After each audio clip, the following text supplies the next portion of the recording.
আছি পয়লা বৈশাখে রাজগঞ্জ মাছ বাজার আসছিলাম। আমাদের কুমিল্লার রাজগঞ্জ এমনিতেই ঐতিহ্যবাহী একটা বাজার, শহরের প্রাণকেন্দ্রে। এখানে সারা বছরই বড় বড় মাছ পাওয়া যায়। রাজগঞ্জ মাছের বাজারে বিশাল বড় মাছের বাজার বসছে আজকে।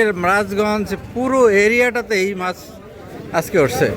আসলে পয়লা বৈশাখ বাঙালির যে মাছের যে একটা উৎসব সেটা বোঝা যাচ্ছে আর কি। মেন যে বাজারটাতে একটু ঢুকি। রাজগঞ্জ যে মাছের বাজার, মেন বাজারে ঢুকতেছি। আসলে আজকে পুরো রাজগঞ্জ এরিয়াটাই মাছের বাজারে পরিণত হয়েছে। মেন যে বাজারে ঢোকার মুখে প্রচুর ভিড়, গাদাগাদি, মানুষের জন্য হাঁটে যাচ্ছিল না। আর প্রচুর মাছও উঠছে। এত মানুষ মাছ কিনতে আসছে, আমি আসলে অবাক হয়ে গেলাম। পয়লা বৈশাখ, হ্যাঁ, মাছের উৎসব হইতে আছে।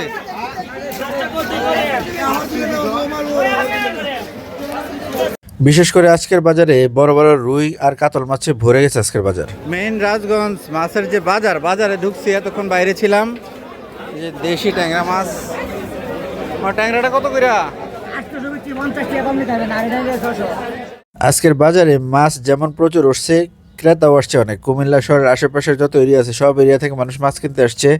মাছের দাম 4 থেকে 600 টাকার মধ্যে ছিল। বড় বড় মাছগুলো একটু দাম বেশি ছিল।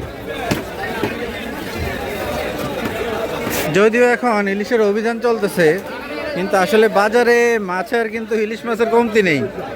প্রচুর ইলিশ উঠছে বাজারে। রাজগঞ্জ বাজারে ভিড়ের মধ্যে আসার উদ্দেশ্য আপনাদেরকে বড় বড় মাছ দেখানো। পয়লা বৈশাখ উপলক্ষে কেমন মাছ উঠছে সবার মধ্যে আসলে একটা উৎসব কাজ করছিল। যারা মাছ কাটছিল তারাও খুশি, যারা মাছ কিনছিল তারাও খুশি, যারা মাছ বিক্রি করছে তারাও খুশি।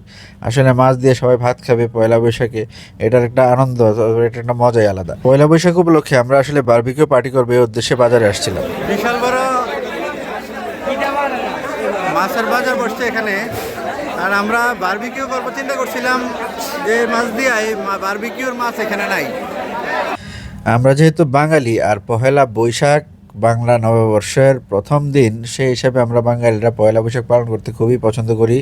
সবাই ভালো থাকবেন, চ্যানেলটি সাবস্ক্রাইব এবং ফলো দিয়ে দিবেন।